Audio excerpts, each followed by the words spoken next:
Olá, muito boa noite, tudo bem?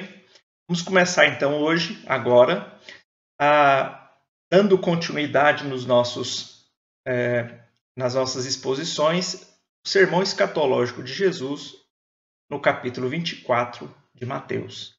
Mas se você ainda não assistiu o vídeo onde nós fazemos uma exposição deste mesmo sermão escatológico lá em Lucas, no capítulo 21, para o vídeo aí agora, procura o vídeo aí, tanto no Instagram quanto no YouTube, né? Dependendo da plataforma que você está assistindo esse vídeo, e assista primeiro o vídeo de Lucas 21, o sermão escatológico em Lucas 21. Este sermão escatológico, ele encontra-se narrado em Lucas 21, Mateus 24 e em Marcos 13.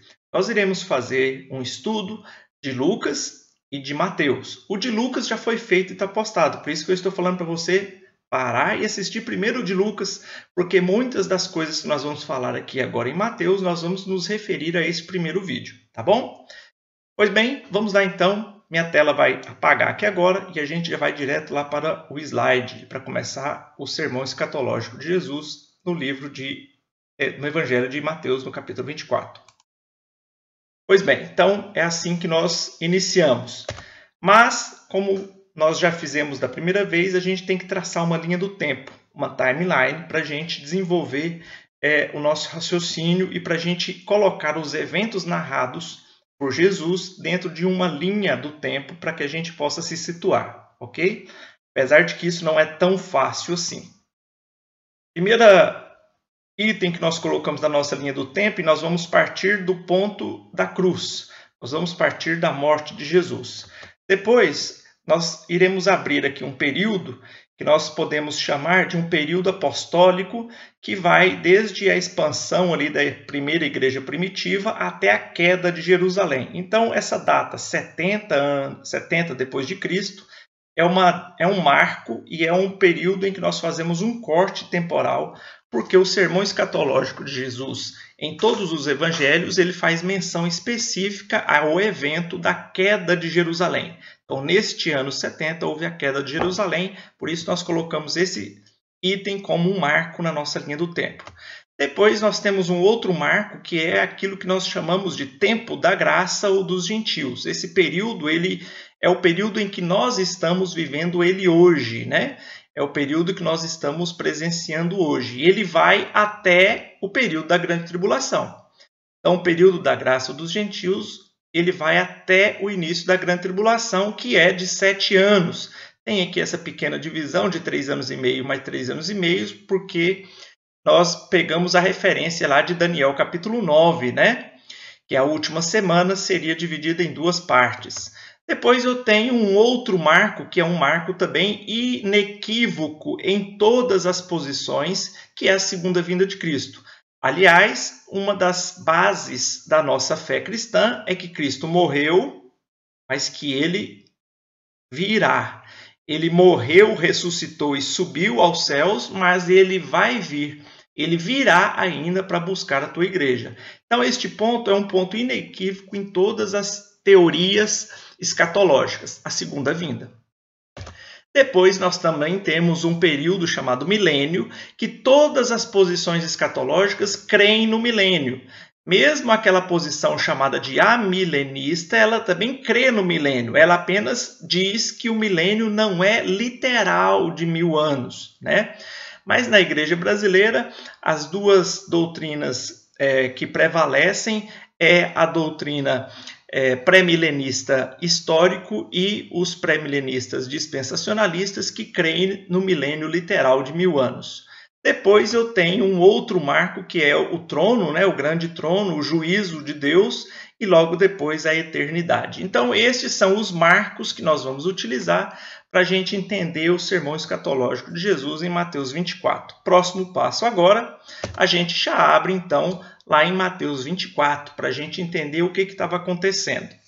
Bom, Jesus então, vamos ler então do versículo 1 até o versículo 3. Por que a gente vai começar do 1 até o versículo 3? Por que a gente vai começar do 1?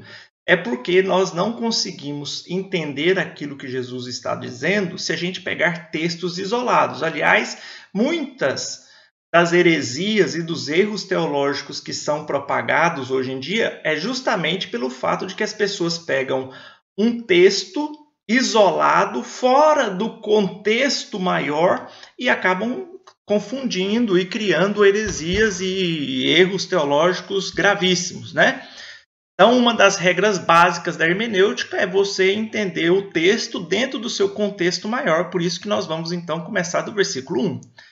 E diz assim: Então, Jesus saiu do templo, e ao caminhar, seus discípulos chegaram mais perto dele para lhe apontar as construções do templo. Ele, entretanto, lhes observou: Estais vendo todas essas coisas?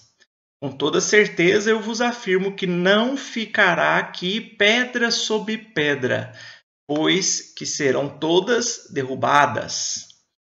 Tendo Jesus se assentado no Monte das Oliveiras, os discípulos chegaram até ele em particular e lhe pediram: Dize-nos quando ocorrerão estas coisas, e qual será o sinal da tua vinda e do fim dos tempos? Então, veja que os discípulos fizeram 3 perguntas. A primeira, eles querem saber quando serão essas coisas. Que coisas? Essa que Jesus tinha acabado de falar, que era a destruição do templo. E aí depois eles fazem uma segunda pergunta, que na verdade são 2, né? Qual o sinal da tua vinda e do fim dos tempos? Por que os discípulos fazem essas 3 perguntas juntas? Muito simples. Para os discípulos, que todos eram judeus. Então, olha, essas são as 3 perguntas. Quando vai acontecer a destruição do templo? Que sinal haverá da vinda, dessa segunda vinda aqui, ó? Porque Jesus já estava dizendo que iria morrer e que iria voltar uma segunda vez. E junto com a última, qual o sinal do fim do mundo? Por que eles fazem essas 3 perguntas justamente quando Jesus falou que o templo seria destruído? Vejam, todos os discípulos eram judeus. E por serem judeus, eles criam então que, havendo a destruição do templo, na verdade, isso seria o fim do mundo. Porque como poderia se destruir o templo, o local de adoração do Deus vivo, sendo que eles eram o povo da aliança? Então, para eles, a destruição do templo simbolizava não só a destruição de um local de adoração, mas simbolizava o fim do mundo, né? Então, eles, na verdade, eles estavam aqui pensando que no momento em que esse templo fosse destruído, Jesus iria voltar por aí, né? Nesse período.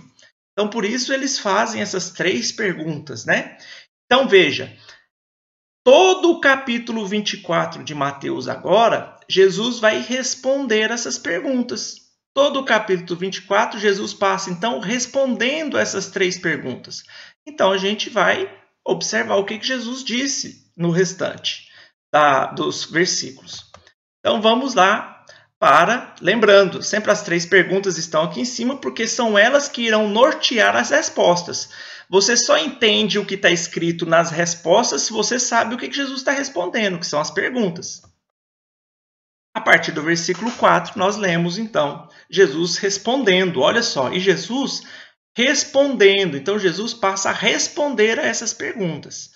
Disse-lhes: Acautelai-vos, que ninguém vos engane, porque muitos virão em meu nome, dizendo: Eu sou o Cristo, e enganarão a muitos. E ouvireis de guerras. Olha, Jesus já está dando agora alguns sinais, está vendo? Ó, que ele está dizendo aqui, ó, de sinal. Eles tinham perguntado sinais. O grande problema que às vezes causa confusão é que tem 3 perguntas, mas Jesus não responde elas por ordem. Não existe aqui, Jesus responde aquilo que eles estavam querendo saber, mas não na ordem em que eles perguntaram. E aí Jesus continua: E ouvireis de guerras e de rumores de guerras. Olhai, não vos assusteis, porque é mister ou é necessário que isso tudo aconteça. Mas ainda não é o fim. olha, então quando tiver guerras e rumores de guerras, ainda não é o fim. Então, estes sinais que ele está falando aqui agora, que Cristo está falando, não é do fim do mundo. Não é ainda esses sinais do fim do mundo. Versículo 27, aliás, versículo 7. Porquanto se levantará nação contra nação e reino contra reino. Então, são mais sinais. E haverá fomes e pestes e terremotos em vários lugares. Mas todas essas coisas são apenas o princípio das dores. Então, todos esses sinais aqui, vamos elencar quais foram os sinais que Cristo falou. Primeiro, haverão falsos cristos, né? Muitos virão em meu nome dizendo eu sou Cristo. Então, o primeiro sinal que ele está falando, os falsos cristos. Depois, guerras, nação se levantando contra nação e reino contra reino. É um outro sinal que ele está levantando. Depois, terremotos, fomes e pestes. Mas todos esses sinais que ele está falando aqui, o que ele diz? Que ainda não é o fim, é apenas o princípio das dores. Veja só, para os judeus, a destruição do templo seria o fim do mundo. Por isso eles perguntaram sobre a destruição do templo e do fim do mundo ao mesmo tempo. Então Jesus falou aqui destes sinais. Guerras, nós já temos visto guerras? Sim. Nós já temos visto falsos cristos? Sim. Nós já temos visto nação se levantando contra nação e reino contra reino? Sim. Nós temos visto terremotos, fomes e pestes? Todos esses sinais nós já estamos presenciando. Então quer dizer que o final do mundo já está próximo? Não, olha aqui, Jesus ainda falou, ainda não é o fim, é apenas o princípio das dores. Então esses sinais que Jesus apontou aqui, respondendo aos apóstolos, aos discípulos, se encaixa onde aqui nessa linha do tempo? Ela se encaixa aqui, ó, princípio das dores. Então, é apenas o princípio, não é o fim, é apenas o princípio. Esse princípio está aqui, nesse período que nós estamos. Esse período aqui, ó, depois da queda de Jerusalém, no ano 70, até o período que precede a grande tribulação, é o período em que nós estamos vivendo. Eu diria que o nosso calendário já está aqui, ó, bem pertinho de acabar esse período para iniciar a grande tribulação. Então, eu diria que esses sinais aqui, nós já estamos aqui, vocês vão entender o porquê. Porque todos esses sinais aqui vão se intensificando à medida que vai chegando perto da grande tribulação. Todos esses sinais sempre existiram nas nações e no nosso mundo, desde a época de Jesus. Só que com o passar do tempo, esses sinais estão se intensificando, seguindo a ordem lógica da figura de linguagem que Jesus utilizou, que era de uma mulher em dores de parto. Então, à medida que o parto vai chegando, as dores vão se intensificando e ficando mais próximas. Então, por isso que eu digo que nós já estamos aqui muito pertinho de chegar a este período, o fim do período da graça. Então, nós estamos, essa parte de que Jesus fala do versículo 4 ao versículo 8, está se referindo a esse período aqui dos gentios e que irá se intensificar esses sinais com o passar do tempo. Ok? Muito bem. Então, nós vamos fazer uma pausa agora. Nós vamos dar uma pausa agora para que a gente possa fazer um corte no vídeo, para o vídeo não ficar muito longo, né? Porque agora, olha para você ver, o vídeo já está com 14 minutos. Vamos dar uma pausa agora, depois nós seguimos do versículo 9 em diante.